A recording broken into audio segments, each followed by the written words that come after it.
Lord of Mystery. The Return of the Stars Chapter 141 to 150. Earl Hall said in a solemn tone. Baron Campbell, did he tell you this, or did you tell him? We found it together. Discovered together? Yes. We all heard the news about Hurricane Lieutenant General Keelingos lurking in Backland from Grey Linte's party, and tonight we just happened to find out that Keelingos was disguised as Baron Gramiel.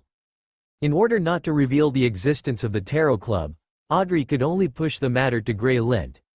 This was an effective method that Mr. Hastur had told her to avoid questioning.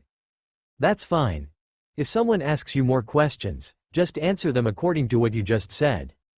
Dad, what happened? Audrey felt that something was wrong with this. Zelingus escaped and is now missing. Is Audrey really shocked? So many Beyonders still failed to retain the Hurricane Lieutenant General tonight? Earl Hall looked at his precious daughter and said softly, Keelingos is a ferocious pirate. Now that he has been escaped, he will definitely find a way to retaliate against the person who revealed the news tonight. I will not let this matter. He is involved, so someone else needs to catch his eye. Graylint, Audrey was in a daze. Well, don't worry, the people from the Church of Storms will definitely protect him. You don't have to worry about him. After Earl Hall comforted him for a few words, he said with a smile, no matter what, your news played a big role tonight, and you are a great contributor. Duke Negan has promised to give you his holiday estate in Dissy Bay, which contains a large rubber forest. I don't know the specific value, but it will not be less than 10,000 gold pounds. I haven't thought about rewards at all.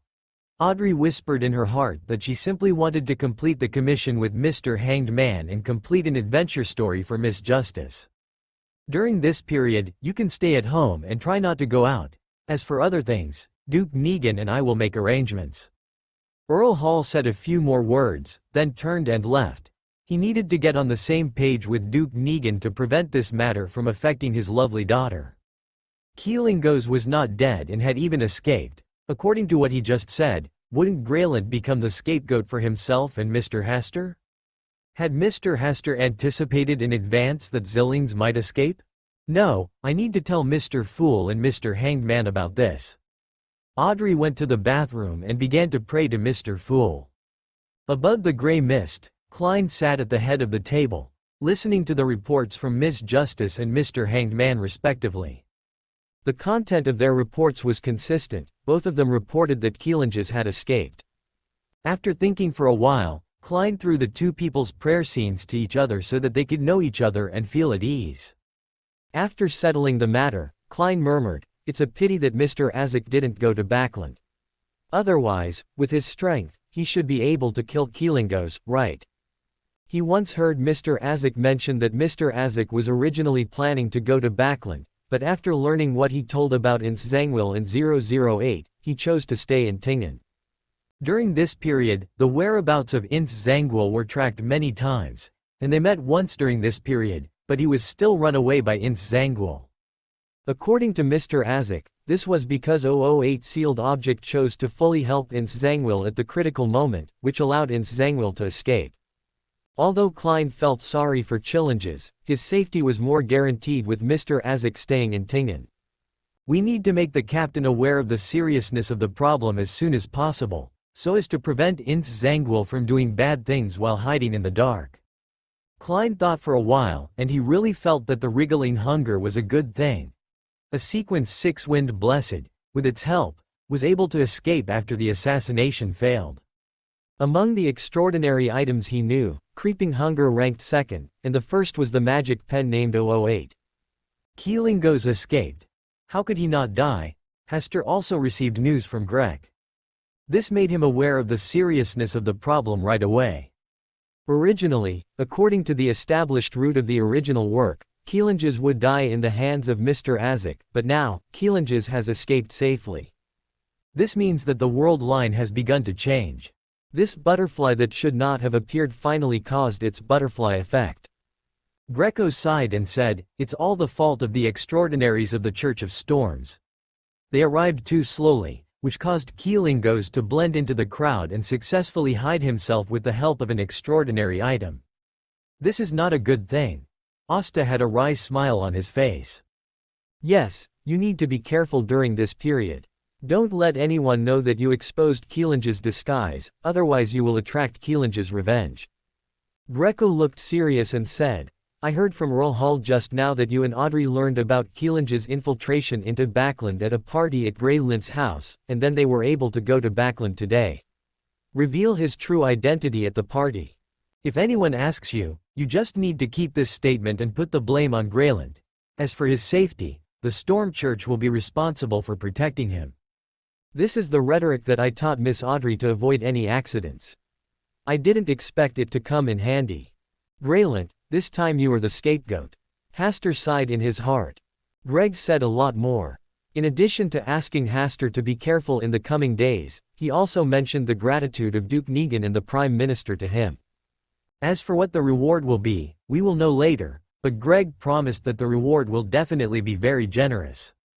After sending Greg away, Hastur fell into deep thought. Keelingos did not die, which means that he would threaten Greylint's safety. He let Greylind take the blame this time, but he couldn't sit idly by and watch Greylind in danger. The best way now is to find Keelingos, kill him, and correct the changed world line. Let himself replace what Mr. Azek was supposed to do. When Hastur was about to leave, Greylind came over with an excited look on his face. Hastur, it's really lively tonight. There's a Beander who assassinated Duke Negan. And it's the Hurricane Vice Admiral Keelingos that you mentioned to Miss Audrey. He is really a powerful Beander. So many people in the Storm Church couldn't catch him, and he ran away instead. Hastur, do you think we will be so powerful in the future? Looking at Grelint's ignorant expression, Hastur couldn't help feeling guilty. He didn't really want Grelint to take the blame at that time. It was mainly about the matter of Keelingos. Audrey's information came from the Tarot Club, and her own information came from her own prophet, and it was difficult to explain the reason to others. Grelint could only be the source of the information, and when the credit was divided, Grelint could also share a share. Unexpectedly, Keelingos actually escaped. The changing world line caused Grelint to fall into danger. Asta said earnestly. Grelint, that Hurricane Admiral Keelingos is a murderous pirate. He failed in the assassination this time and escaped.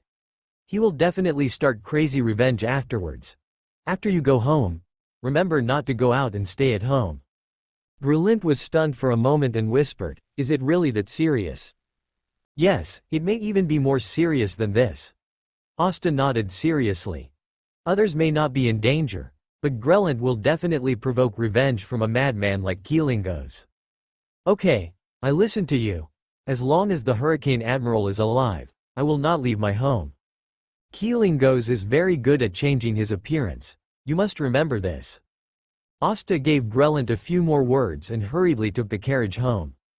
As soon as he got home, he came to the bedroom, lay on the bed and entered the Hall of Stars. Keelingos was seriously injured tonight. Although he had escaped, he might not be unable to find him. He appeared in front of him tonight, and his fate had already intersected with his own. It was not difficult to find out where he was now. With his eyes closed, he meditated on Keelingos. Soon, the corresponding revelation of fate appeared in the dark world. This time, it was not a frozen picture, but a short video. Keelingos in the picture had become an old man with a cane, hunched over, strolling in a park. There were some other elderly people beside him, and there were also young men and women dating.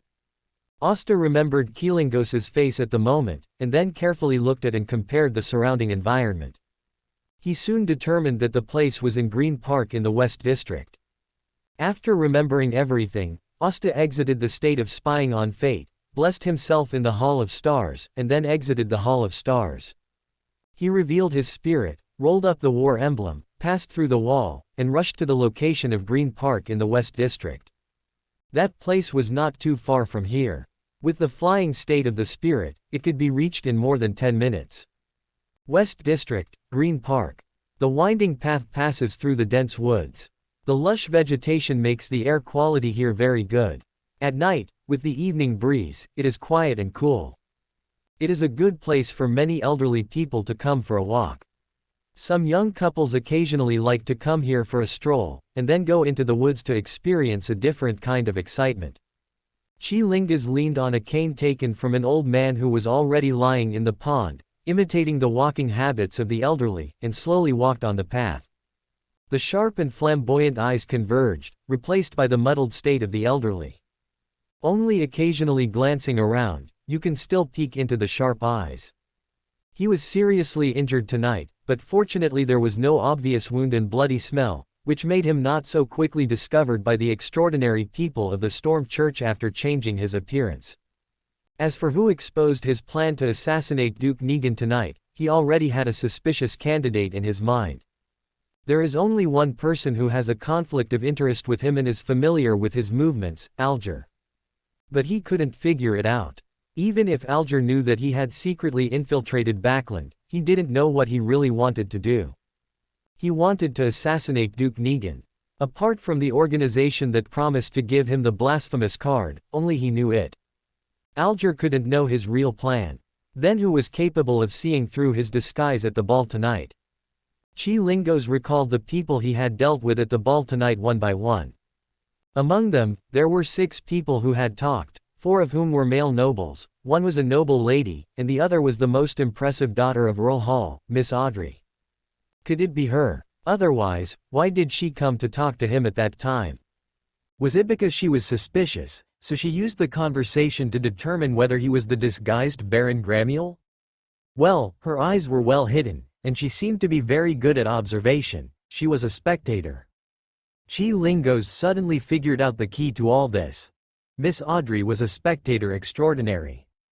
She was very familiar with Baron Gramier's conversation reactions and living habits, so she could see through her disguise at the first time and then go to tell her father, Earl Hall. Haha, I didn't expect that this Pearl of Backland would see through her disguise. I heard that Miss Audrey is likely to marry into the royal family. Chi-Lingas' eyes were cold and sharp. He had already thought about how to retaliate against Miss Audrey after escaping from here. He raised his eyes and was about to walk out of the park and come to Green Street. The flow of people here was several times more than that of the park. As long as he changed his appearance and lived in seclusion in the following time, the brainless people of the Storm Church would never find him. Chi-Lingas. A sudden shout made Chi-Lingas tense up suddenly, but he still tried to restrain the urge to turn back subconsciously, pretending that he didn't hear this sentence, keeping alert, and continued to walk towards the crowd in front. Is the creeping hunger on your left hand useful? Whose life will it devour next time? The voice came again, directly revealing Chi-Lingas' greatest reliance at the moment. He instantly understood that his new identity had been completely recognized, and there was no luck anymore. Damn it! How could those brainless guys from the Storm Church come so quickly? Chi-Lingas was furious, but he reacted quickly. A strong wind surged around him, blocking his vision, and then he rushed to the crowd in front. At this time, on the road ahead of him, a spirit wearing dark red armor suddenly appeared in the air, and a two-handed sword slashed down with the light of dawn. The dazzling light swallowed Chi-Lingas' figure in an instant. The members of the Punisher who heard the noise behind him and rushed over witnessed Chi-Lingas' body being cut in half by a sword. When the light dissipated, the mysterious spirit disappeared into the void. Even if an extraordinary person opened his spiritual vision, he could not see the trace of the mysterious spirit. At this moment, he completely disappeared. Alger also witnessed this scene. While he was relieved, he was also shocked by the death of Chi-Lingas. There was no fancy tricks. Just a simple sword from top to bottom. Chi-Lingas, a sequence 6 wind-favored one, was cut in half. And he could disappear in front of so many Punishers for no reason. How mysterious it is. Could this be Mr. Fool's favored one? A guess suddenly came to Alger's mind. When he sought help from Mr. Fool before, Mr. Fool did not refuse, but just said, if he has time. Now it seems that Mr. Fool's favored one did not take action before because he did not have time, and now he finally made time and solved Chi-Lingas. At this time, strong winds blew, sweeping a large area nearby, as if exploring something, but still without any gains. The spirit in dark red armor did not appear because of this. Even a demigod couldn't detect his presence. It was indeed very mysterious. Alger felt even more awed. He's finally back. Asta returned to the bedroom to let the spirit merge into his body. After enduring the burning sensation for a while, he was truly relieved. Flying long distances in spirit form, then activating the power of the war emblem, and cutting Keelingos in half with a full-strength sword, and finally hiding his spirit traces, avoiding the detection of the Singer of God, and flying back to the bedroom, it was indeed quite hard. Asta lay on the bed, recovering his spiritual power while reviewing tonight's actions in his mind. The reason why he was able to deal with Keelingos tonight was, on the one hand, because of his fate spying on the Hall of Stars, he was able to lock onto Keelingos's location, and then with a simple test, he could see through his disguised new face. On the other hand, his spirit invisibility was really powerful, which prevented Keelingos from noticing his existence in the first place, and thus collided head-on with his sword. After dealing with Keelingos, he could continue to hide, which was indeed a necessary skill for murder and arson. Fortunately, when the Singer of God arrived at the scene, he was already a long distance away, and his large-scale exploration did not affect him, otherwise the result would be hard to say. After a long rest, Hasta recovered from the negative effects of the war emblem. Kill Keelingos, correct the changed world line, the accident has been resolved, but how to deal with this creeping hunger? At the moment of dealing with Keelingos, Hasta took the creeping hunger with the blade of his sword. Instead of leaving it to the people of the Storm Church for nothing, he might as well take it for himself. Although this extraordinary item is not very useful to him now. After all, it will devour a person's soul after using it once, and this side effect is too great, so he doesn't need to change his appearance. As for giving it to Klein to restore the normal world line, this place is so far away from Tingen, and he has no suitable reason to give it away. It's better to take it first and consider it when Klein comes to Backland in the future. Anyway, he can't use this creeping hunger in a short time, otherwise it will attract the attention of the Storm Church. Asta got up from the bed, found a suitable box, and locked the creeping hunger in it. Then he went to the bathroom to take a bath, and then returned to the bedroom to have a good sleep. The next day, the news that Hurricane Vice Admiral Keelingos, one of the 7 pirate generals, died in Backland quickly spread.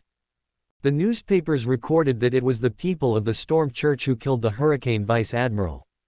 When Grellant heard the news, he was just slightly stunned, and then laughed. Asta told me to be careful last night, but I didn't expect that Hurricane Vice Admiral didn't even make it through the night. The news Audrey got came from Earl Hall, and she knew that the person who killed Keelingos was not the Storm Church, but an unknown mysterious existence. Mysterious, powerful. Could it be the work of Mr. Fool's followers? It is very likely. After all, Mr. Fool did not refuse to give Mr. Hanged Man some help at that time. She was really curious, but it was only Sunday, and there was still one day before the Tarot Club next Monday. Now, there was no need to worry about implicating Grellant. Audrey also breathed a sigh of relief in her heart. She felt guilty about putting the blame on Grellant. As the protagonist of the story, Asta was told the news by Greg. He could only pretend to be very shocked and happy to deal with Greg. Finally, Greg gave Hasta a promise. The Negan family would fully help him in his future promotion to the title of nobility. Welcome to Fanfic Audiobook, your go-to place for immersive audiobooks. If you enjoy the content, don't forget to like the video and subscribe to our channel for more amazing stories. Monday, Tarot Session. As usual, Klein first came above the gray mist, and then brought Miss Justice, Mr. Hanged Man, and Little Sun. As 3 illusory figures appeared above the gray fog, and amid Miss Justice's greetings, Klein habitually observed the recent status of each of them. Little Sun has not changed much, he is still nervous and adoring. The emotions of Miss Justice and Mr. Hanged Man were a little more awe and curious. What have you done recently? When Klein thought about what happened recently, it seemed that it was only about challenges, but he had no involvement in this matter from beginning to end. Mr. Fool, this is Russell's diary that I collected during this period. Alger wrote down the Russell diary he had memorized on paper, and then respectfully handed it to Klein, who was sitting on top. Mr. Fool, I have 2 more here. Audrey also finished writing the 2 pieces of Russell's diary she still owed from the last time. Derek looked at this scene with envy. There was no Russell diary in their Silver City, and no such number one person had ever appeared. On May 11th, I met members of that mysterious organization again. It's really unimaginable. Those people are all members of this organization. It's really scary. Many of them have obviously disappeared from the records of history. On May 29th, there was an incident of the descendant of the evil god descending on the country I command. Because of this spawn of the evil god, a small city was reduced to nothing and infected a large area around it. Damn it, anyone who offends my people will be punished no matter how far away they are. So we eliminated the descendants of the evil god. As for the evil god, we couldn't defeat him. From this incident, I clearly understood how the so-called descendants of the evil god came to be. Crazy believers, abnormal pregnancy, and enough nutrients are one of the signs of the arrival of the evil god's offspring. Quote, on June 5th, after handling government affairs for the day, I could finally hold a dance to take a break, but Countess Phil never gave me such an opportunity. She is always too fiery and greedy. On June 9th, my daughter is so cute. She is my caring little cotton-padded jacket. I am going to give her a nickname, Huang Bebe. Klein silently read today's Russell's diary. Apart from some occult knowledge, the most valuable content in it was only the mysterious organization and the descendants of the evil god that interested him. A mysterious organization that even Emperor Russell dared not mention by name is indeed extremely curious. Judging from the past behavior of this time traveler, the reason why he did not dare to call this mysterious organization directly was probably out of awe. The arrival of the children of the evil god involves crazy believers, which reminds him of a fraudster he has been chasing recently, Lanerwas. According to his behavior, he is indeed consistent with the identity of a crazy believer. Abnormal pregnancy. That Lanerwas seemed to have deceived a girl and got her pregnant. It seems to be called Megus. Wait a minute, crazy believers, unusual pregnancy, this seems to match what was recorded in Russell's diary.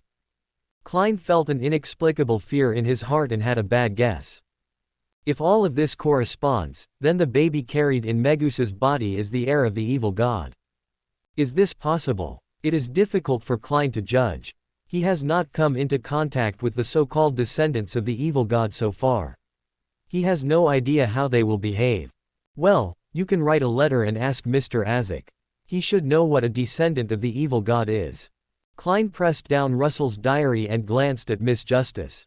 If he remembered correctly, during this period, all the Russell diaries he obtained containing important and credible contents were in the hands of Miss Justice. Of course, this may be a coincidence. After all, Miss Justice cannot read simplified Chinese at all. Without knowing the contents of Russell's diary at all, it is impossible for her to deliberately choose Russell's diary that is useful to her. It should be just a coincidence. Miss Justice is a very kind and wealthy noble. You can communicate now. As Klein opened his mouth to break the silence, Alger glanced at Klein, then looked at Audrey, and said, the Keelinge's matter has been completely resolved. Since you have provided important clues on this matter, a comparative generous compensation will be paid. I want the potion formula for the audience path sequence 7. Audrey proposed the reward that she had been thinking about for a long time. She has previously obtained the potion formula for a sequence 8 mind reader, and has collected all the extraordinary materials. She will try to advance after a while. So for her now, the sequence 7 potion formula is the most important.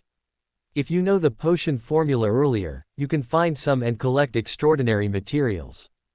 This time, she wanted to get ahead of Grey Lint and advance to sequence 7 before him. Alger said, I don't know the formula for the magic potion of sequence 7 of the audience path. I can only say that I will try my best to help you find it, but the possibility is very low. Is the sequence 7 potion formula difficult to obtain? Audrey was a little confused. Of course it's difficult. Alger originally said that it was very difficult, but for the sake of his own image, he changed his words. The audience channel, especially the potion formulas above sequence 7, are difficult to obtain from the outside world. You can try to join the Psychological Alchemy Society. This organization should have complete potion formulas, not limited to sequence 7. Audrey thought for a while and said with a smile, I'm not in a hurry right now. I'll talk about it later. As for the reward, we can wait. Good. Alger breathed a sigh of relief. Fortunately, Miss Justice didn't force her. Otherwise, he would have had to go to an extraordinary party like a pirate general to try his luck. After settling the deal with Miss Justice, Alger looked at Klein, who was sitting on top, stood up and said respectfully, "Thank you to Mr. Fool's favored ones for dealing with Keelingos this time, which saved me a lot of trouble. Please, I'm willing to collect 10 Russell diaries for free in return." Audrey also looked over, stood up and said respectfully, "Thank you for the help of Mr. Fool's beloved, and I am also willing to send 10 copies of Russell's diary in return." After all, she received a lot of rewards in this matter. Since the mysterious man who killed Keelingos did not show up, Count Hall decided to award the bounty for killing Keelingos to her. The combined bounties from several countries should exceed 10,000 gold pounds. Seeing Miss Justice and Mr. Hanged Man both stand up, little son Derek also stood up in a panic, although he didn't know what happened. Quote question mark question mark question mark quote. Klein had a smile on his face, but he was confused in his heart. What's the situation? Mr. Fool's beloved killed Keelingos. Besides me, does Mr. Fool have any other favored ones?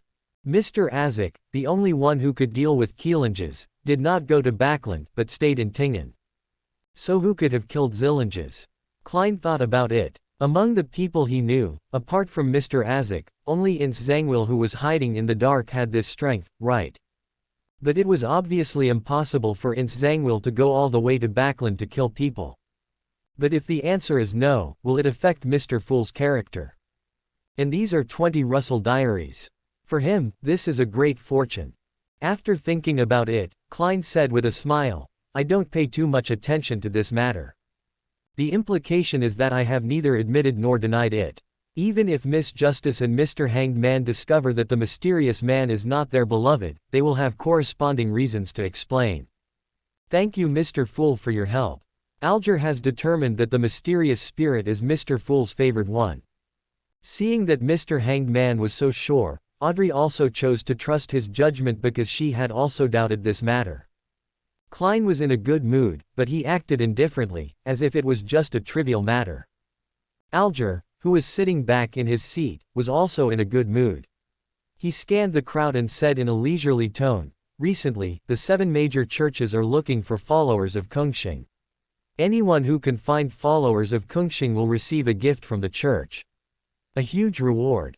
Believer of the stars." Klein's heart moved slightly. The captain also mentioned this matter during this period, asking everyone to pay attention to it. If you can find the best one, it doesn't matter if you can't find it. It can be regarded as a long-term effective and not very urgent task. Audrey asked curiously, "What is a believer in the stars?" Alger shook his head and said, "I don't know. The church only mentions the followers of the stars, and there is no information about the followers of the stars. If you don't know anything, how can you find it?" Audrey became more and more curious. "Then you can only rely on the pull of fate. If you encounter it, you will meet it. If you don't meet it, you won't meet it." Alger leaned back slightly and spoke in a relaxed tone. He was just sharing some interesting information, and he didn't care at all as to whether he could find followers of the stars. Anyway, he will return to the sea after a while. Believers of the stars. I don't know if I can meet them. Audrey was very interested in the news, which sounded very mysterious. Especially what Mr. Hanged Man said, that everything depends on the pull of fate, made her think even more. That's it for today's party. Klein ended the party and looked at the gray fog around him alone, wondering whether he should try to divine his favored one who appeared out of nowhere. In the end, I gave up this idea. The other party might not even know who Mr. Fool was, and it was just Mr. Hanged Man's wishful thinking. Lanrius, Megus. I always feel that they are in danger. Klein came down from the gray fog and went to his room. He locked the doors and windows and took out a pen, paper and copper whistle. "Dear Mr. Azek, I recently learned a very terrible news about the offspring of the evil god. Do you still remember the Lenevis fraud case that made a lot of noise some time ago? That Lenevis should be a crazy believer of the evil god. In the process of fraud, he deceived a girl named Megosa and made her pregnant. Yes, this originally seemed to be a very ordinary thing, but I have a hunch that Lenevis might use the child in Megos's belly to hold the evil god's descent ceremony. I have very little knowledge about the offspring of the evil god, so I would like to ask Mr. Azik if there is any way to verify the truth of my conjecture and how to solve this problem. This matter is very important. I hope Mr. Azik can reply as soon as possible. Your student Klein. Klein wrote the letter and read it twice again. After confirming that there were no omissions, he blew the copper whistle, summoned Mr. Azik's messenger, and sent the letter out. Besides asking Mr. Azik, what else do I need to do? Well, remind the captain, and at the same time let the members of the Nighthawks team pay attention to safety to avoid any accidents. I should also pay extra attention to my own safety. By the way, this matter could not be manipulated by Ince Zangwill and 008 behind the scenes, right? When Klein thought of this, his face changed drastically, and he could not sit still immediately. If this was really arranged by 008, then his situation is no longer just ordinary danger. It is extremely dangerous. No, I can't stay at home. I have to live in the company for the next period of time to prevent any accidents. Klein hurriedly wrote a small note and told Melissa and Benson that he had to work overtime at night to decipher a batch of ancient documents recently and could not go home for a short time. He wrote the small note, took it to the hall, and covered it with a cup of water to prevent it from being blown away by the wind. After doing all this, Klein left home and called a carriage to rush to the Blackthorn Security Company. A river flows from the depths of the forest, passing by the door of a cabin. The cabin has 2 rooms and a living room, one room is a bedroom, and the other is a study. At this moment in the study, the dim light of the setting sun comes from the window through the gaps between the leaves, flows over the window, and sprinkles on an ordinary diary. The windless pen begins to write another story. The magical Klein who can't die, he doesn't know how he learned about the relationship between Lenevis and Megos. Yes, he has noticed that Megos may be pregnant with the offspring of the evil god. This is not in line with common sense, this is not logical, this is not something Klein can know, but he knows it, and he also revealed it to Mr. Azik. It's miserable, failed, Ince Zangwill, who is deliberately trying to get a promotion for himself, once again exposed one of his trump cards. When the existence of the offspring of the evil god is discovered, the destruction it can bring is very limited, and it can't even be called destruction. After all, it has just been born and conscious for a short time. Poor Ince Zangwill, his current situation is like an old dog running around in panic. Even his current habitat seems so shabby. He even has to go to the forest to hunt and live, and occasionally eat wild vegetables. Oh, he is a Sequence 5 gatekeeper, a powerful Beander. He had a stomachache last night because the roasted meat was not cooked thoroughly. Poor Ince Zangwill, what caused you to fall into this situation? It turned out to be because of your stupidity. When the story came to this point, a pale hand reached out, grasped the magical pen, and looked down at the new story in the diary. For the first time, Ince Zangwill showed an incredible expression. His existence with 008 was discovered, and there were still traces to follow, but the child between Lenevis and Megos not only had the power of the real creator as a cover, but also 008 provided a certain degree of interference. Not to mention a small fortune teller, even a demigod who is good at fortune telling could not detect that the child of the evil god was in Megos's belly in such a short time. Even 008 called this matter unreasonable and illogical. It was that little fortune teller named Klein again. What kind of identity did he have to be able to spy on the secrets that should not have been discovered by him step by step? Could it be, he is the one who is favored by the night? Ince Zangwill felt panic in his heart.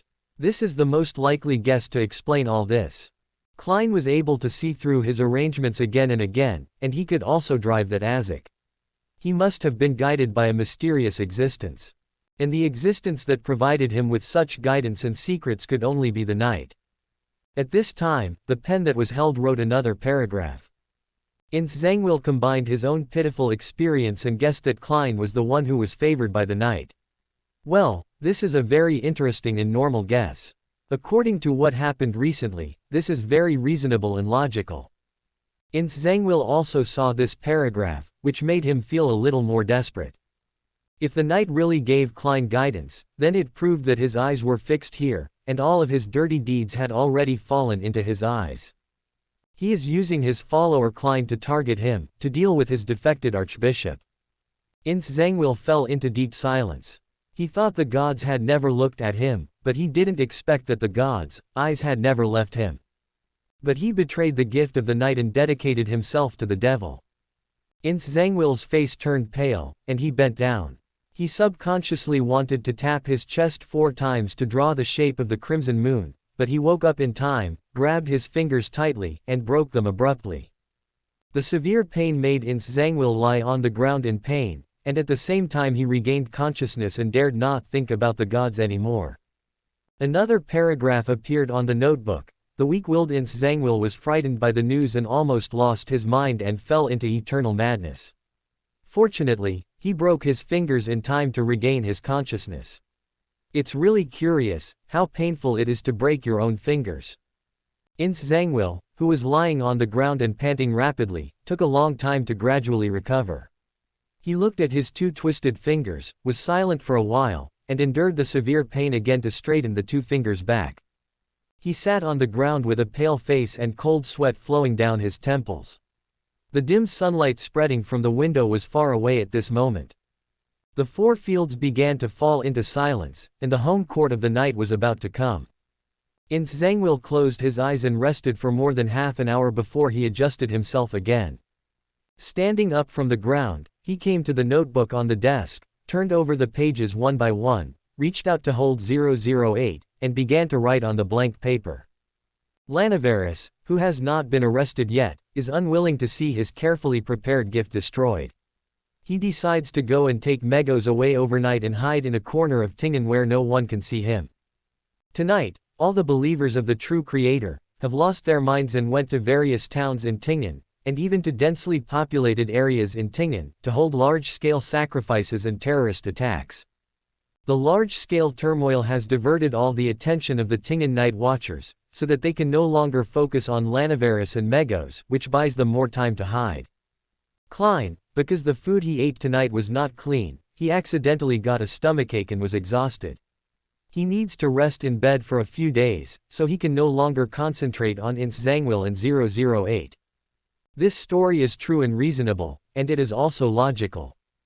As Ince Zangwill put down the last stroke, the ordinary diary began to exert its ability to influence reality. At this time, the light on 008 dimmed a little. It was obvious that arranging so many stories at once would consume a lot of its strength. Why are you so cooperative with me this time? Ince Zangwill looked at the feather pen in his hand in surprise. In the stories and scripts he wrote in the past, 008 never took the initiative to help, but deliberately added some trouble to him. Except for the last time when he was chased by Mr. Azek, 008 took the initiative to exert the ability of the Level 0 seal to help himself out of danger. Because I can't stand your stupidity anymore. According to this script, your best result is death, and I will return to the sealed state. A line of words appeared on the notebook, telling Ince Zangwill the answer to the question he wanted to know. Hey, you can't influence Klein either. The scripts that were arranged against him several times failed to achieve the desired effect. A mysterious aura shrouds him, and you can't get a glimpse of things at this level. Really can't kill him. Yes, you can go and kill him in person now. What's the price? Death. Quote. Ince Zangwill fell silent. He wouldn't trade his life for Klein's. He was just a small fortune teller. If it weren't for the gift of the night, if it weren't. I can't think anymore. Ince Zangwill forced himself to calm down and looked at 008 and said, why are you talking so much tonight? Because I want to know who is secretly modifying the script I wrote. Isn't it the night that provides Klein with secret shelter? No new content appeared in the notebook, leaving only Ince Zangwill confused. Tingen, Blackthorn Security Company. Klein, have you been working overtime at night recently? Yes, Roshan, I have applied to the captain and got approval. Klein looked at the brown-haired girl in front of him with a smile. But why is this? We don't ask for extra overtime. Well, I need to decipher a batch of ancient documents, which takes time. Klein said a few more words to Roshan and prepared to go to the document library under the stairs. When he was about to step down the next step, his stomach suddenly started to make a fuss and it hurt. It hurts. Klein quickly grabbed the handrail with one hand to prevent himself from rolling down the stairs, and covered his painful stomach with the other hand. Klein, what's wrong with you? Roshan, who was not far away, saw that Klein's situation was a little wrong, and hurried over, calling for others to come to help. Soon, Leonard and Brett came over and helped Klein, who was almost collapsing on the ground in pain. Why is it so painful? Did you eat something bad? Do you need to go to the hospital? No, just help me to the bed and rest for a while. Klein rejected Brett's kindness. He felt that his stomachache was not simply caused by eating something bad. Even if he ate something bad, at most he would have to go to the bathroom a few more times. At this time, he suddenly had a stomachache, so there must be other reasons. Come on, be careful, we will help you to lie on the bed and rest. Leonard and Brett supported Klein's shoulders on the left and right, and helped him to a room he usually used for rest. After lying on the bed for a while, Klein felt that the symptoms of stomach pain were slightly relieved, but he was weak all over and didn't even have the strength to stand up for a while. Leonard moved a stool to sit beside the bed, and asked curiously, "What did you eat tonight?" "A plate of pan-fried beef, a tussock fish, and a cup of sweet iced tea." Brett asked, "Strange, these foods don't sound problematic. Which restaurant did you eat at?" "It's 100 meters north of here and then turn left at a right angle." In order not to be targeted by Ince Zangwill, he deliberately chose a restaurant close to here, so that if something unexpected happened, he could ask for help in time. Brett frowned and said, "I'll go and investigate for you. I'll go find you some painkillers." Roshan also followed Brett out of the room. Leonard thought for a moment, stood up and closed the door, then sat down by the bed again, and lowered his voice and said, "Klein, do you think your sudden stomachache tonight is related to extraordinary factors?" During this period of time, Klein has shown his magical perception of some situations and dangers as a fortune teller, especially the revelation that Ince Zangwill and 008 were hiding in Tingen, which has won his trust.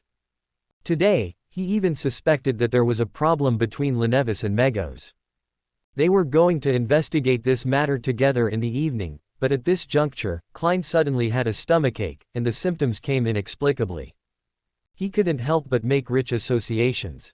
Klein lay on the bed, nodded, and said weakly, "I have been careful about Ince Zangwill's revenge during this period, so I deliberately stayed in the company to avoid any accidents." Leonard said angrily, "Didn't you say that 008 is a powerful level 0 seal? It turned out that it would use this rogue move of stomachache to deal with you." "I don't know either." Klein had a crying and laughing face. He didn't expect that the extraordinary world could also use such a rogue move, and actually use the ability of 008 to make him have a stomachache because of eating bad things. This is like the fighting method of pulling out the network cable in modern commercial wars. Then you are miserable. I guess you will have to stay in bed for a few days this time. If this is true, it means that Ince Zangwill will launch a big action in the near future.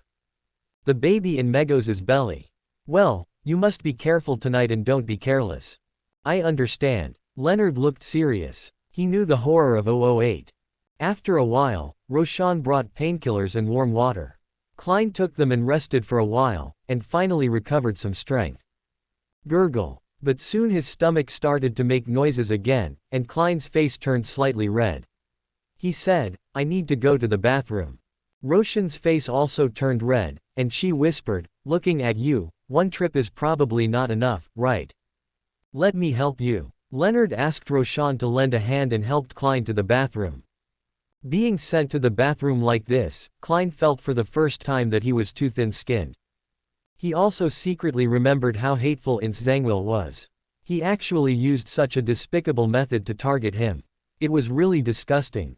He was a powerful Beander of Sequence 5 after all. Gurgle. Klein's stomach started to make noises again, and his face turned slightly pale. Although he had the trump card of gray mist, his body was not much stronger than that of ordinary people. When faced with such a situation, his Beander ability could not help him solve his stomachache. After struggling for half an hour, Klein reluctantly walked 4 steps backwards and came to the gray fog. He wanted to do a divination to confirm that his stomachache this time was indeed caused by Inszangwil. Divination sentence: there is an extraordinary factor in my stomachache this time. Soon, the yellow crystal pendant gave him a positive answer, and there was indeed an extraordinary factor. It turns out that Inszangwil and 008 are behind it. Is there any way to solve the stomachache? Klein frowned and thought for a while, but he didn't think of any good way. He quickly logged off and walked out of the bathroom with the wall. Klein. Leonard hurried forward to support him. Although he knew he couldn't laugh out loud, he couldn't help laughing. Klein saw through Leonard's little thoughts and pouted, "Laugh if you want to laugh. How can I laugh at you at this time? Ha ha ha. How did Inszangwil come up with this method? Did he also have a stomachache?" Klein covered his face with his hands. In his previous life and this life, he had never been so speechless. At night, around 9 o'clock, Dunn Smith, Leonard, and Fry, 3 members of the Nightwatch team, cooperated with 4 police officers to go to the place where Megos lived. "I will pull her into the dream first, and you two will wait for the opportunity to act. Don't be too impulsive. Our action tonight is mainly to test whether there is a problem with the baby in her belly."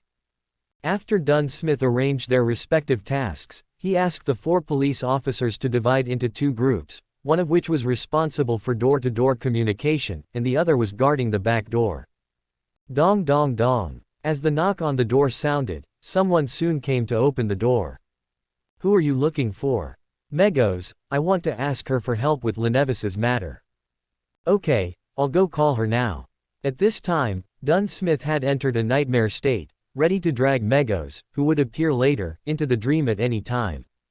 2 officers. "My niece Megos suddenly disappeared," Christina shouted in panic. The 2 police officers hurriedly followed to the empty room, and indeed there was no shadow of anyone. After a search, a note was found under the pillow where Megos was sleeping. "It's really interesting. You are so stupid that you can know my plan to use Megos in advance. Very good. This makes me very happy, but also very angry. The gift I carefully prepared for you was discovered by you before it was given out. I can only come back to take Megos away and play a game with you again. I won't leave any hints this time. If you want to find me, Megos and the child in her belly, just drain your brains that don't have much wisdom." Dunn Smith and others recognized the handwriting on the note. This is Lenevis' usual provocation. It was him who took Megos away in advance tonight. Leonard whispered with a complicated expression, "So, Klein's guess is true, otherwise Lenevis would not have to spend so much energy to take Megos away. A growing and powerful offspring of the evil god, just thinking about it makes people's scalp tingle. Such a terrifying existence, even if their Nighthawks team is dispatched, it is difficult to deal with it." Dunn Smith's face also darkened. This was Tingen, which he wanted to protect with all his heart, but someone actually wanted to use this place as the soil for the birth of the evil god. This was absolutely unforgivable. Just as several people were about to leave in search for Lenevis's possible whereabouts. Explosions sounded in the silent night sky of Tingen. The fire increased from 1 to 2, 3, more than a dozen. The explosions, screams, and people running around plunged the quiet Tingen into unprecedented chaos. This was definitely not normal. It must be a premeditated action. Someone wanted to create chaos to cover Lenevis's taking Megos away. Blackthorn Security Company. Klein also heard the chaotic noise coming from outside. He turned his face sideways, put his ear to the wall, and listened carefully for a while. Presumably a nearby house was set on fire, causing a chaotic situation. "It always feels abnormal," Klein murmured, thinking about getting out of bed and going outside to see what was going on, but before he could fully leave the bed, his whole body felt sore and weak, especially his legs, which had no strength at all. "Why are the symptoms of stomachache so outrageous? Could it be that you have taken some laxatives?" After all, it was still difficult for Klein to get out of bed and move around, so he had no choice but to lie on the bed and rest. "I thought about how mysterious and powerful the Mr. Fool I played in Above the Grey Mist was, but in reality, I couldn't get out of bed and walk because of a simple stomachache. Fortunately, Mr. Hanged Man, Miss Justice, and Little Sun didn't know about this matter, otherwise he would really be embarrassed to see anyone. This guy Ince Zangwill has really no bottom line, and he actually used this method to deal with himself. At this moment, a big skeletal hand stretched out from Klein's shoulder, then dropped a letter and disappeared. It's a letter from Mr. Azek. Klein felt much better after receiving the letter. After a whole day of misfortune, good news finally came. Your hunch has always been accurate. When you think that Lanervis and Megaus may give birth to a descendant of the evil god, then the possibility will be very high. The knowledge about the children of the evil god is too complicated, so I can only give you a brief introduction in this letter. Generally speaking, the so-called children of the evil god are actually the power of the evil god brewing in the body of a pregnant woman. When this power reaches a certain level, the child will be born. The baby can be called the heir of the evil god. Everything they have is given by the evil god. The most powerful power of the evil god's descendant lies in its high status. The most powerful method is to let the evil gods will descend on it and use itself as a container to forcibly contain the evil god's power. Once the evil god casts his gaze and lowers his consciousness, it will be the most dangerous situation, and the entire Tingen city may suffer disaster. There is only one way to avoid the spread of this danger, which is to quickly find the offspring of the evil god while it is still brewing in the belly of a pregnant woman, and then destroy it. Every day it is delayed, its power will increase exponentially, and finally it will become a super bomb that can destroy the entire city of Tingen. Finally, be careful with O8's ability to arrange scripts. Ince Zangwill may also take action against you at a critical moment. Quote, this letter contains a lot of information, not only a brief introduction to the descendants of the evil god, but also the method to solve this matter. But the way I am now. Klein lowered his head and glanced at his empty stomach. He was unable to solve the problem. Ince Zangwill did this because he probably wanted to delay his time so that he could not pose any threat to his plan in these critical days. With his own ability, the divination on the grey mist can threaten Ince Zangwill. Is he afraid that his special divination will find something crucial? While Klein was thinking, there was a sound of footsteps outside the door, and he quickly put Mr. Azek's letter into the inner pocket of his coat. The person coming is Brett. Brett glanced at Klein, who was lying on the bed with a strange expression. After a while, he said, I have already asked clearly about the cause of your stomach upset this time. What reason? Klein was panicking and had a bad premonition. To put it simply, it's because the kitchen staff put some unhealthy things into the food you eat because of their carelessness. Stop, it's okay, that's it. Klein stopped Bright from continuing. He didn't want to know what he had eaten by mistake, otherwise he might spit it out later. That's fine, after all, it's not a good thing. Quote. Klein was depressed for a while before asking what was going on outside. Some fanatical followers of the cult suddenly went crazy tonight for some unknown reason. Some set fire to themselves on the street, some broke into other people's homes with sharp knives and killed others, and some took advantage of the chaos to perform evil rituals. Brett said and described the chaotic situation tonight to Klein. The local police station is seriously short of manpower, and they also need to send people to help. Except for Bright and Klein, everyone else in the night watch team is currently busy outside. Didn't you apply for support from above? Yes, it will take 2 or 3 days for them to arrive. Klein fell silent. A lot of things can change in 2 or 3 days. Backland, Queens. The crimson moon hangs high tonight, and the gentle moonlight like fine gauze spreads to the window, listening to the voice telling stories from inside the room. I recently thought of a very interesting story called Little Blue Riding Hood and His Grandma Wolf. It is said that there is a small wooden house deep in the forest. There lives a little boy who likes to wear a blue hat and a grandmother who likes to go out late at night. The little boy likes to play with the animals in the forest during the day. Because he goes out wearing a blue hat every day, he is called Little Blue Hat by the animals there.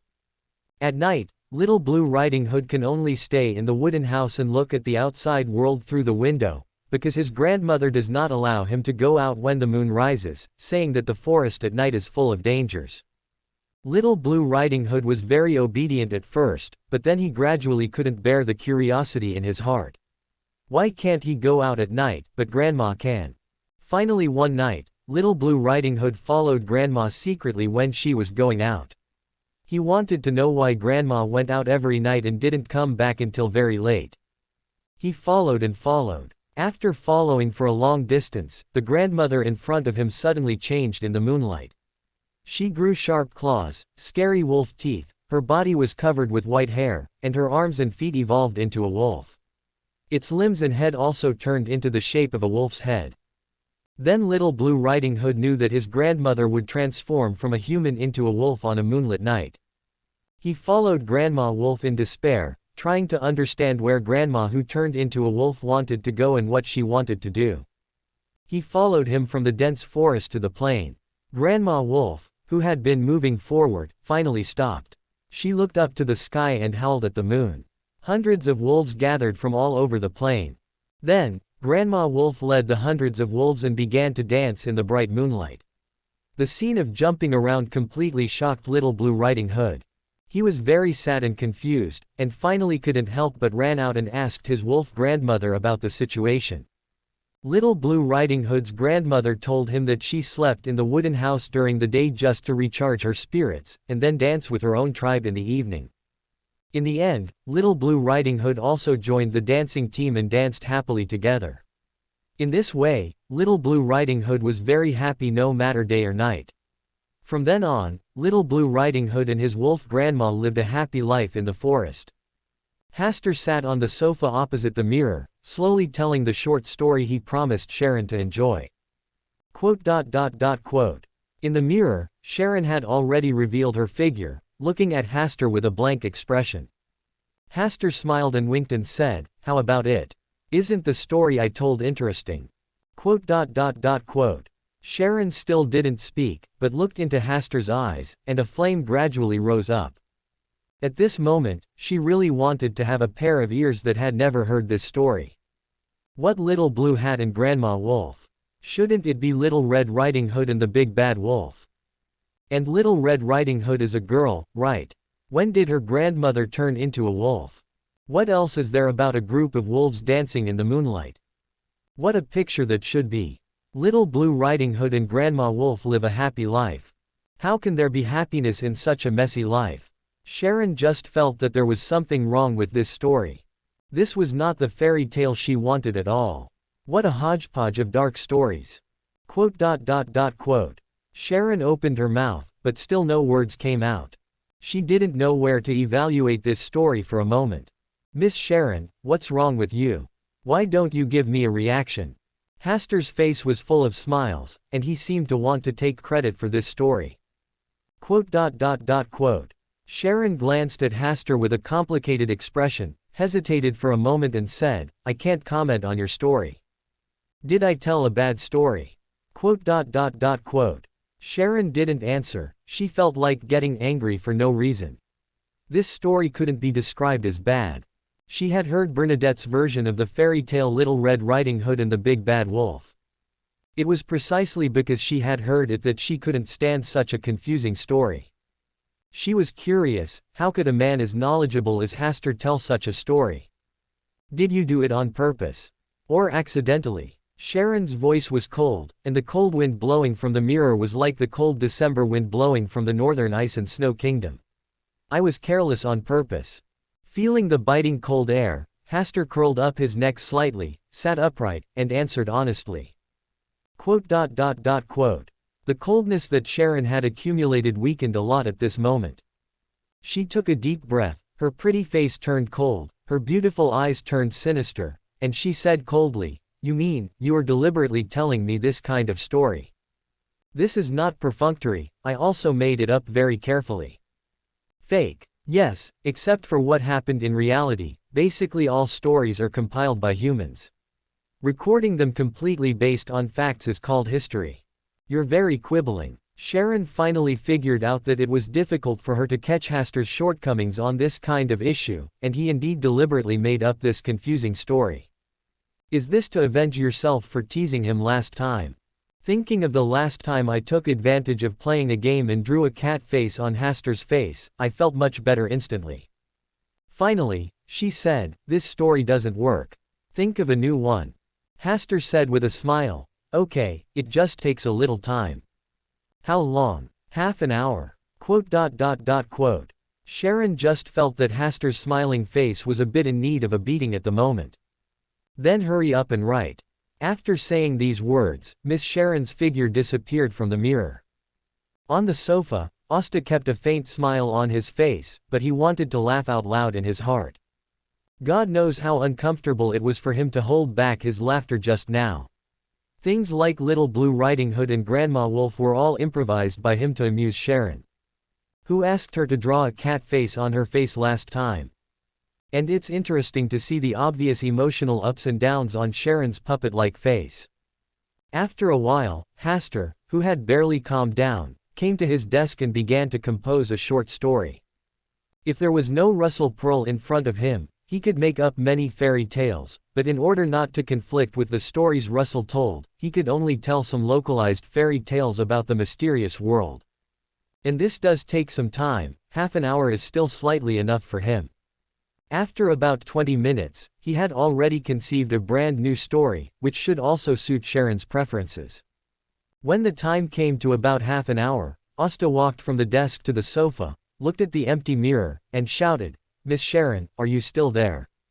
The smooth mirror surface flashed slightly, and Sharon's figure did not appear, but only used a ray of light to indicate that she had not left yet.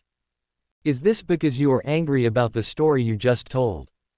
Haster also felt that the messy story was really annoying. He sat on the sofa, spread the piece of paper on his lap, collected his thoughts and said, "The story I'm telling this time is called Pinocchio."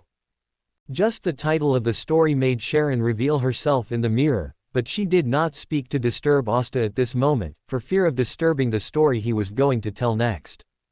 In a distant country, there is a family like this in a slum on the outskirts.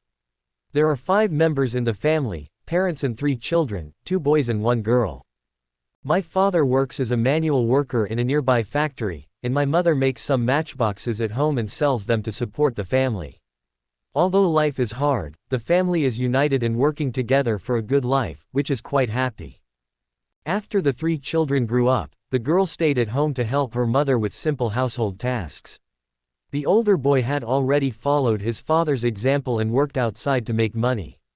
The younger boy was younger and was taking handicraft classes outside. Quote, "I heard from the teacher that as long as you can learn a craft well, you won't have to worry about not being able to support yourself even if you wander around in the future." The little boy learned the craft of making puppets. He likes to manipulate the puppets to make various movements with a few silk threads, just like the performances in the circus. He can also use oil paint on the face of each puppet, depicting different emotions. Their happiness, anger, sorrow, and joy depend entirely on his mood and thoughts. Because he liked it, the little boy studied very seriously and quickly learned his skills from the teacher. His puppet-making skills even surpassed his own teacher. His teacher was very pleased. When he finished teaching him, he gave him the last lesson. The teacher told the little boy that the real puppet masters, the puppets they made, were alive and had their own consciousness and thinking. An independent living entity, rather than a lifeless ordinary puppet. Making living puppets became the direction of the little boy's struggle. However, several years later, when the little boy grew up to be a young man, he still could not make living puppets. This made him very frustrated and even doubted that he had the ability. Do puppets of life really exist? Until that day, his father accidentally died in an accident while working in a factory.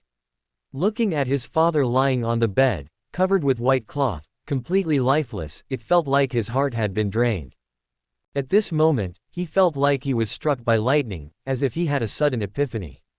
He ran out, locked himself in the wooden house used to make puppets, and locked it from the inside. His relatives thought he was overly sad, so they allowed him to hide in the wooden house. It was not until the 7th day after his father's death that he walked out of the wooden house, with his father following behind him.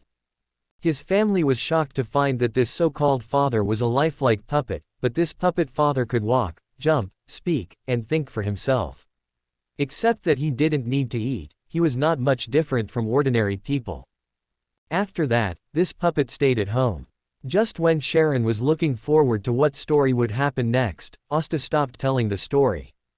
Sharon waited patiently for a while, and found that Asta didn't seem to want to continue, so she urged, "Why don't you continue?" "Half an hour, I can only tell such a long story. As for the more exciting stories later, I still need time to brew." A gust of wind blew away the paper on Asta's thigh. Sharon used a little trick from the mirror. Asta didn't stop him, but just smiled at Sharon in the mirror.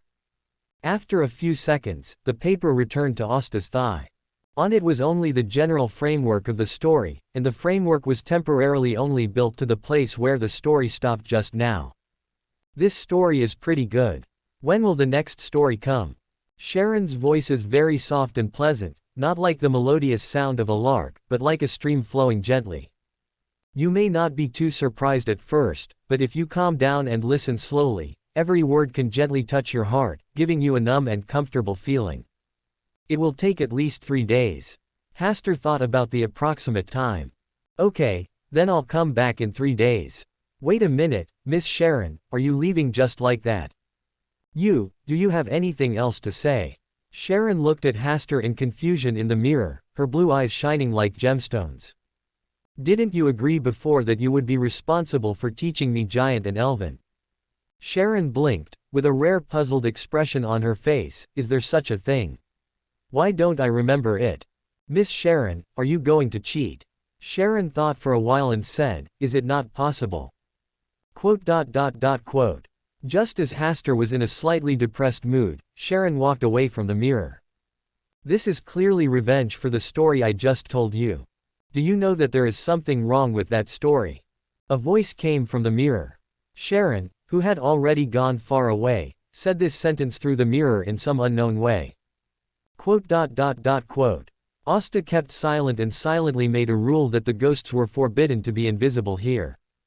Confirming that Sharon had gone far away, he also smiled and left the study. It's quite interesting to tease Sharon when you have nothing to do. Looking at the time, it's not even 11 o'clock yet. Asta decided to take a bath first, and then go back to the room to rest. Going to bed on time is the best habit he has maintained since he came to the mysterious world. In the past modern society, staying up all night to play games was commonplace. Generally, after staying up all night, your feet are weak and your spirit is deficient. This situation is very dangerous in the mysterious world, especially on the spiritual level.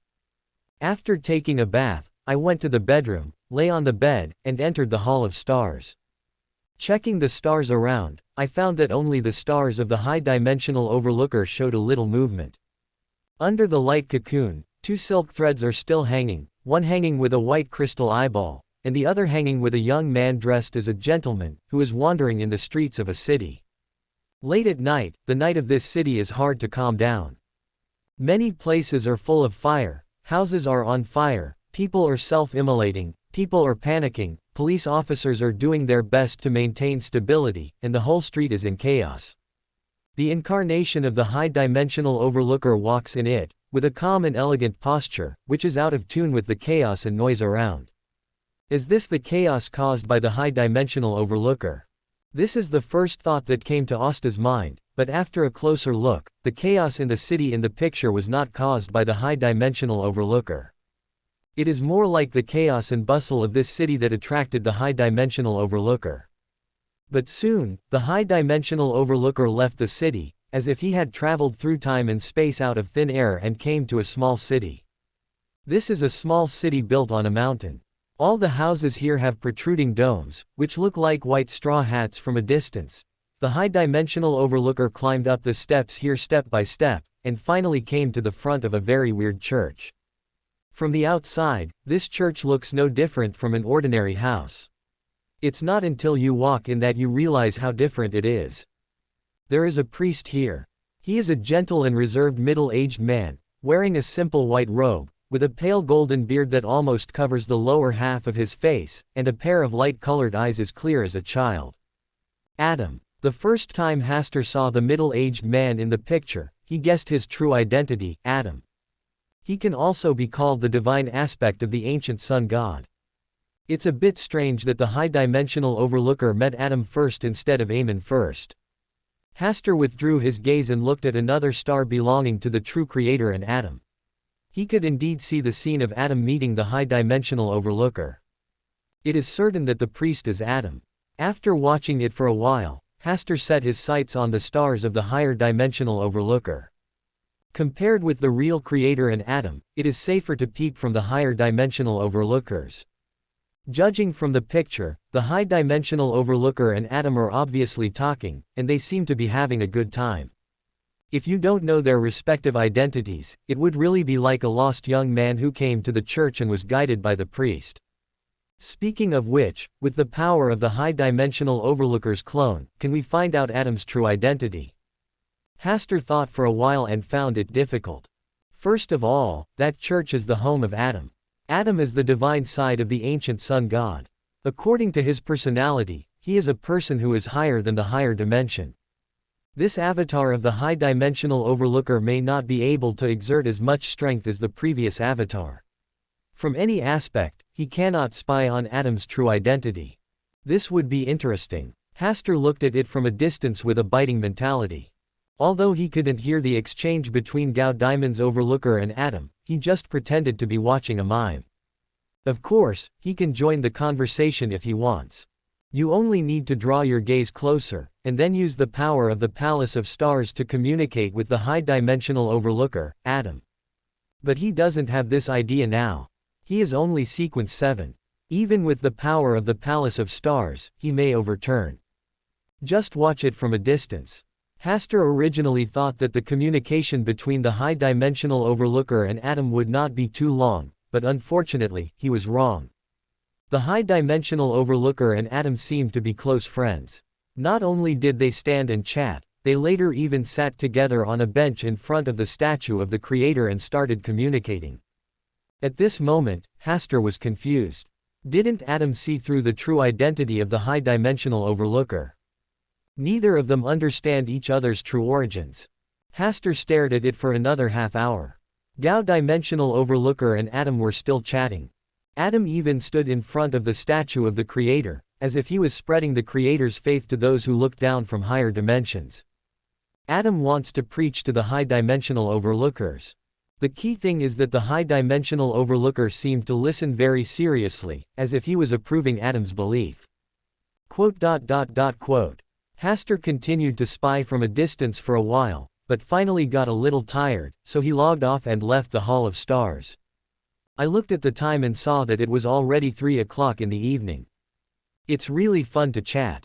I guess this chat will last 3 to 5 days. Hasta, who watched the mime for half the night, felt quite emotional. At dawn, before Hasta got up from bed, he came to the Hall of Stars and looked at the star that belonged to the high-dimensional overlooker. It's still that small town, still that simple church, still in front of the statue of the creator. Gao-dimensional overlooker and Adam are still continuing their cordial and friendly conversation. This time, Hasta only looked at it for about 10 minutes, then withdrew his gaze, logged off and left the Hall of Stars. Now that his sequence is too low, it is better to take the time to digest the Briber's potion.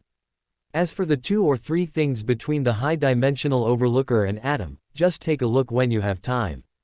He went to the bathroom to wash up, and then went downstairs to enjoy breakfast. Butler Neil was still by his side as usual, reminding him of what happened at home recently and what noble invitations he had today. Help me reject the invitations from other nobles. I'm going to visit Duke Negan's mansion today. I obey your instructions. After breakfast, I got on the carriage, opened the curtains, and admired Backland in the early morning. Also in Queens, it's only 10 minutes away from Duke Negan's mansion. When Hasta arrived, Greco was already waiting for him in the hall, and did not see Duke Negan. Asta, come here and talk first. My beloved father still has some things to deal with. Grec smiled and called Hasta over. Hasta walked over, sat down and said with a smile, Grec, do you have anything happy to tell me today? My guess is correct. Why don't you guess again what it is? That investment of mine. Grec glanced at Hasta and sighed. Asta, you really should act a little stupid sometimes. I can't help it. You also know my financial situation. That is my largest investment so far, so naturally I am quite impressed. Then you can go ahead and guess how much total income you will get from that investment. Asta leaned back slightly on the luxurious sofa, thought for a while, and smiled. Based on my understanding of you, this investment will not be less than 5 times the return, so I guess it will get a total of about 10 times the return. Quote. Greg was silent for a while, did not speak, just waved for someone to bring 2 lists. Asta took it and looked at it. One of them was the various investment projects that Greg used his investment, and the other was the income from various investments. His eyes quickly fell on the amount of total investment income. 53,580 gold pounds. Compared to the initial investment of 5,000 gold pounds, it has increased tenfold. This is a huge fortune for him. This is the first time he has obtained such a huge fortune since he was born. Although this is not earned by his own efforts, a useful network of relationships is a shortcut in life. With this money, he can hire 2 more chefs to cook some delicacies from other countries. He can also redeem part of the territorial rights of their Campbell family and connect the territory in South Wales, so that it will be easier to manage in the future. A portion of gold pounds can also be set aside to purchase extraordinary materials for Sequence 6 corrupted barons in advance. Hasta stared at it for a long time, counted the numbers several times, and confirmed that there were no decimal points before retracting his gaze and chuckled. It seems that the amount I guessed is very accurate. Greg sighed. It seems that I need to keep a certain distance from you in the future, otherwise you will always see through my thoughts. The 2 chatted happily for about an hour, and then a butler came to invite them to a large open-air balcony on the 3rd floor. Duke Negan, Palace Negan, leader of the Conservative Party, the largest land noble outside the king, the brother of the current prime minister, and also a Sequence 6 extraordinary person. He looks old, with a bloated waist and all kinds of fat on his body. There is only turbidity and desire in his sharp and shrewd gray-blue eyes. The only thing worth mentioning is that his black hair is still very dense, and there is no sign of hair loss at all. Hasta's emotions are a bit complicated for this Duke Negan. On the one hand, this is Greg's father, and he is on good terms with Greg, but on the other hand, this Duke Negan represents the Conservative Party. Of course, at this stage, the benefits of Duke Negan to him far outweigh the disadvantages. Are you Voltaire's son? Duke Negan slightly widened his eyes, as if he wanted to see clearly what Hasta looked like. Hasta took a step forward and then spoke. Yes, Hasta Campbell, the last heir of the Campbell family. Voltaire, he was a very good young man when he was young, but later he did a lot of absurd and ridiculous things. Don't learn from him. I will naturally learn from this. Well, very good. Duke Negan expressed his goodwill and then mentioned the assassination that night. Where did you get the information that night? Graylant, he couldn't know anything about Vice Admiral Hurricane. Although he has gradually aged, it does not mean that he has begun to become stupid. If it weren't for Audrey, the baby girl of Earl Hall's family, who also knew about this, the first person he would suspect would be Hasta. He has been in the circle of power and wealth for so many years, and he has encountered everything. There are always some people who want to achieve their ulterior motives through him. Especially now, it is a new era of transition between the old and new nobles. It is undoubtedly impossible to make those ambitious and capable people quiet down. My news comes from the sea. The sea. I like to study the extraordinary world, and naturally I have met some extraordinary people, some of whom are from the sea. Who? I will not reveal her origins, this is a basic trust issue. Duke Negan thought for a while, and there was no joy or anger on his expression, but he did not continue to ask, just waved his hand to let Greg lead Hasta away. After leaving Duke Negan's mansion, Asta was thinking about how to use the 53,580 gold pounds reasonably in the carriage. This time, Greg helped him earn 53,580 gold pounds from 5,000 gold pounds, and there must be a lot of shady operations in it. Such cheating operations will definitely not happen again in a short time, otherwise Greg will not stop investing. This is already the maximum limit of his power to open a back door to make money for himself. Next, how to invest this money is his own business, and he must be responsible for his own profits and losses. The most stable investment is to invest in some steel mills and banks. The profit is not too big, but it is stable. If you invest in some emerging industries, it will test your personal vision, and you may make a lot of money or lose a lot. Hasta thought for a long time and felt that he could do the opposite. Now with the introduction of the Corn Law, the land of the nobles is becoming less and less valuable. This is the best time to acquire a large amount of land. If you buy a lot of land and use it to grow food crops, you will gain an advantage in the future turmoil. When the war starts, the price of food crops will inevitably rise. The only disadvantage is that the cycle is too long and it takes a long time. The war should start in 2 years. If you invest in land now, the rate of return is very low.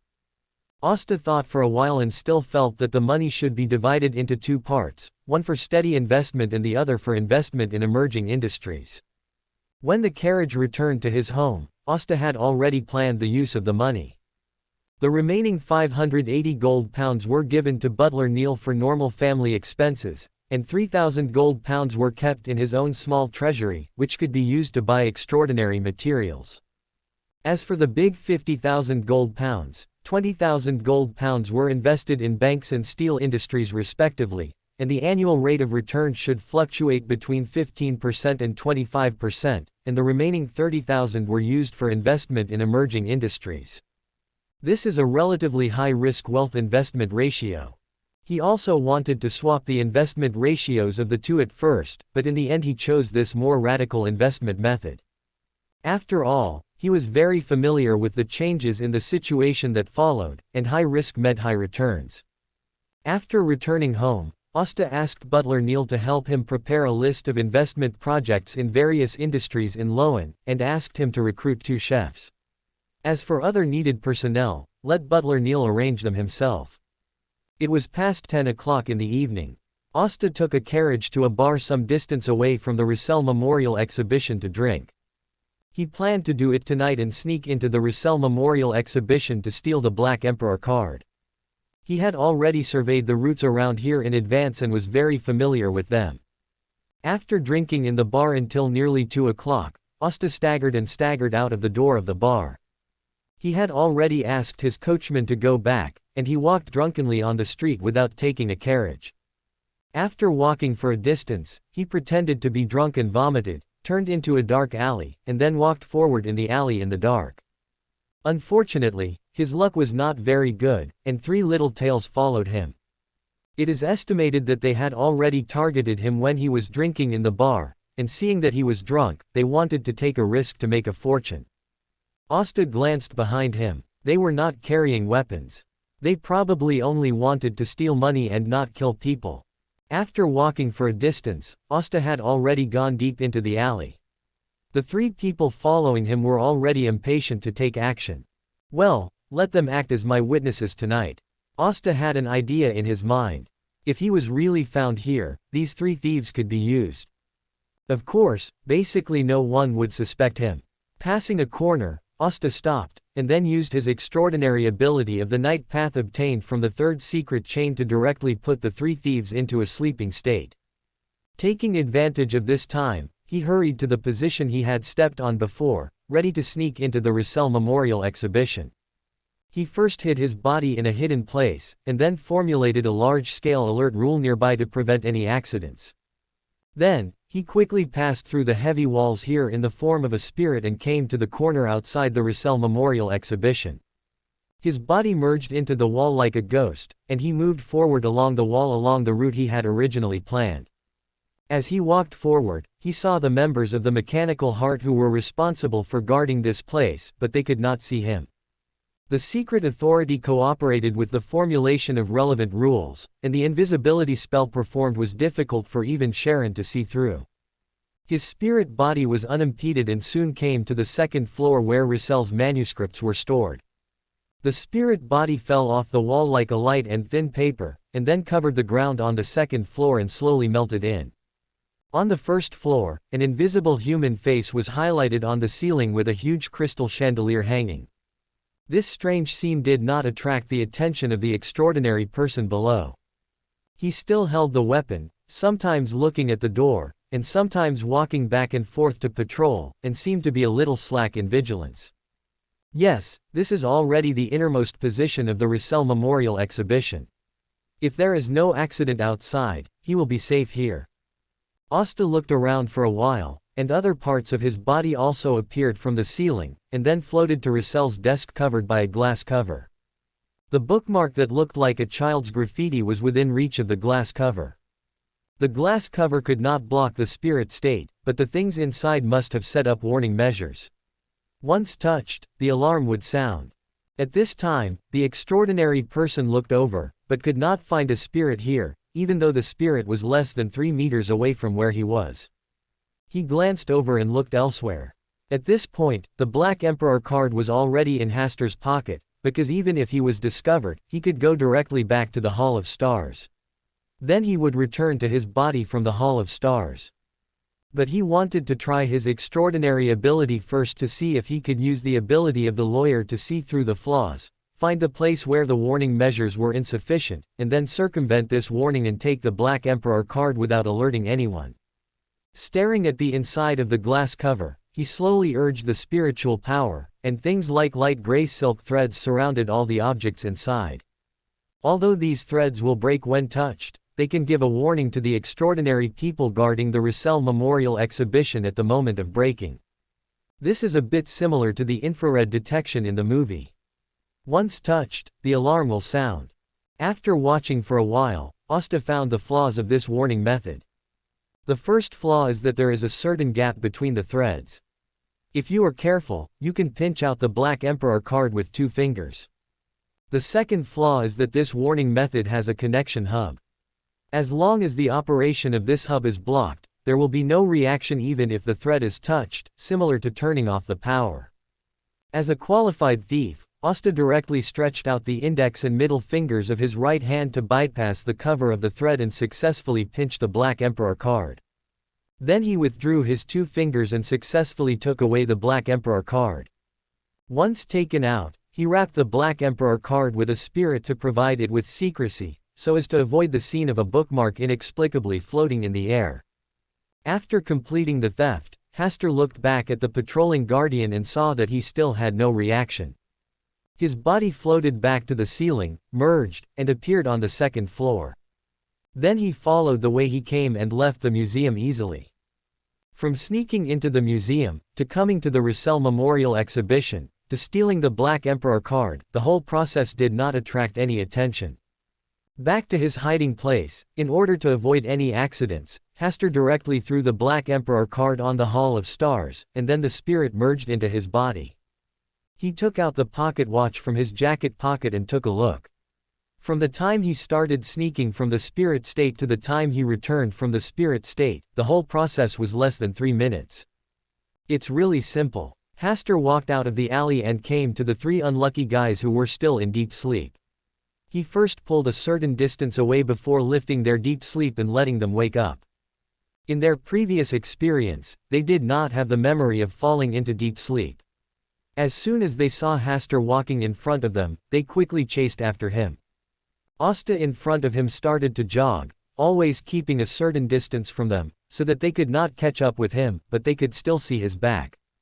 When Asta ran from the alley to the street, the 3 thieves stopped chasing him and watched Asta stop a carriage and ride away in the carriage. Half an hour later, in the Kingdom Museum, the Russell Memorial Exhibition Hall, the extraordinary person who was responsible for guarding Russell's study found that there seemed to be a bookmark missing in Russell's manuscript. He couldn't confirm whether he remembered it wrong for a while. After all, he had been guarding here, and it can be said that not a mosquito had been allowed to fly in. In this case, how could a bookmark be lost for no reason? But out of caution, he still called other extraordinary people to help confirm it. In the end, a result was obtained. There was indeed a bookmark in the pile of Russell's manuscripts, a bookmark that looked like a child's graffiti. But now, the bookmark has disappeared.